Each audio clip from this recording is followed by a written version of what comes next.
You ever been walking up to your own gate and felt your stomach drop like you'd shown up to someone else's funeral? That was me the day Diana Cross was standing in my lane like she owned the whole valley, clipboard in hand, sun hat tilted, and a look that said she'd been rehearsing this performance for weeks. I'd been on the tractor for 12 hours, my boots still carrying the smell of hay and diesel, and there she was, making a show out of my evening. I'll tell you what happened, how it spiraled, and why, 3 months later, I still lock the gate a little harder. My name's Earl Mercer. This land's been in my family since my granddad planted the first row of maples out by the north fence. We call it Hollow Creek, now no town to speak of, just a string of houses and a HOA that started nice and polite and then learned how powerful it could be. Diana was the HOA president. She had the clipboard, the contacts, and the kind of smile that always smelled like paperwork.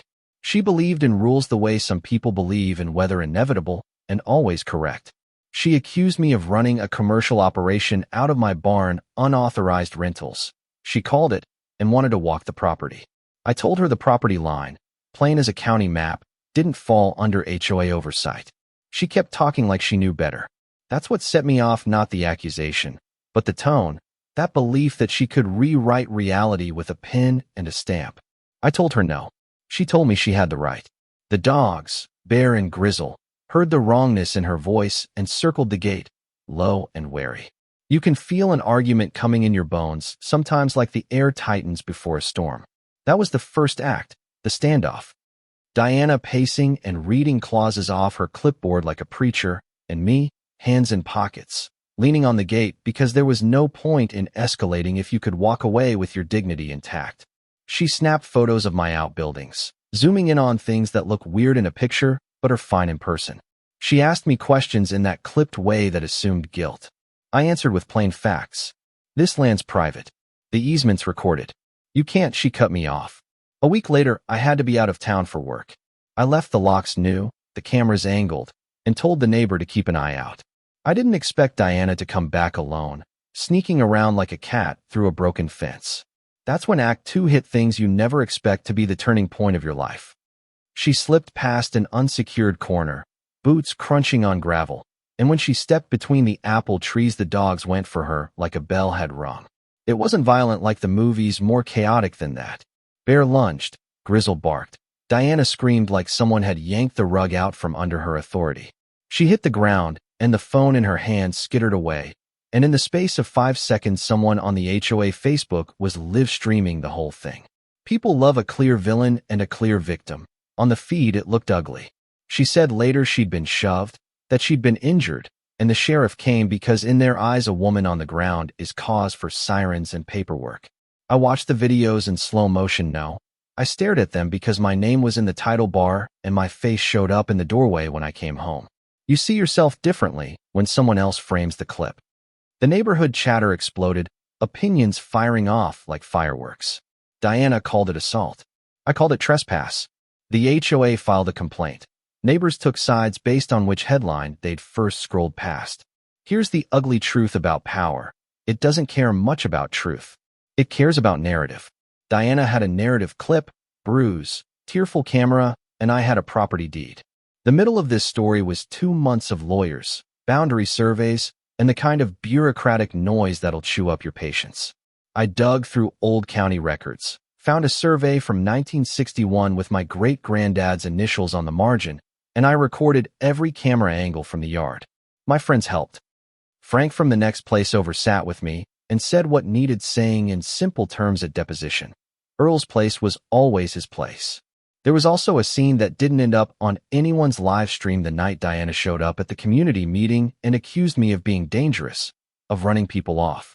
She had that authority voice again, and there was a woman there who said, quietly, that she'd once been on the HOA board and had watched Diana micromanage until everyone else burned out. Little threads like that started to stitch a bigger pattern, ambition that had grown into entitlement. Not everyone in power is corrupt, but some people get so used to calling the shots that they forget what the shots are for. Court day felt like stepping into a wind tunnel. The judge was a man who'd seen too many tempers and too many deeds to be surprised. Diana came in with her lawyer, the papers stacked neat. The HOA's case leaned on the live stream and the complaint. Our case leaned on county surveys, title reports, and a neighbor who'd watched my family harvest apples for 40 years. We presented maps, we showed timestamps, we asked the court to look at where the HOA's authority actually ended. The most powerful evidence was the footage from my own camera, clear, steady, showing the fence gap, showing Diana stepping in. During cross-examination, Diana's composure cracked a little. She admitted she'd crossed the fence without permission. She said she thought she had a fiduciary duty to investigate, to protect the neighborhood. She said she'd feared retaliation for not acting. Some parts of her testimony were cold. She really did believe she was doing the community a service, and some parts smelled like ambition, like the satisfaction of being the person who called the meeting and defined the problem. The judge ruled the HOA had overstepped. He called Diana's trespass unauthorized and reckless.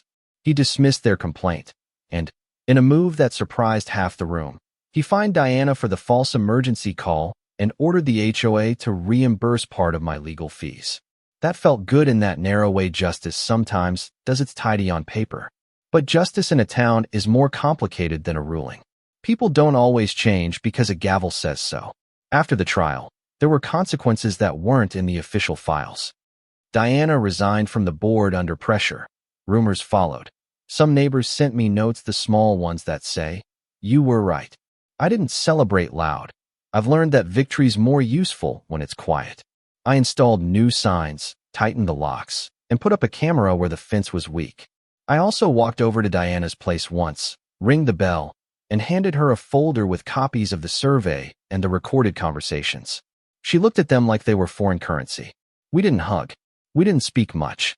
But she stopped coming around uninvited. The last act, the quiet after the storm, is the hardest to write about because it's not dramatic. It's waking up and feeling like the land belongs to you in the small, meaningful ways. The smell of coffee, the slow creak of the barn door, the way Bear pads along the fence with his head high. But there's also a new undercurrent now, a constant reminder that power can be weaponized as casually as a clipboard. I changed the locks not out of spite, but out of care for my family's legacy, for the maples my granddad planted, for the kind of neighbor I want to be. People ask me all the time, did you overreact? Could you have done it differently? Maybe. You can always imagine softer versions of yourself. But when someone walks onto your land and assumes you'll step back because they've written the rules down, that's not a miscommunication, that's a choice. I made a choice too.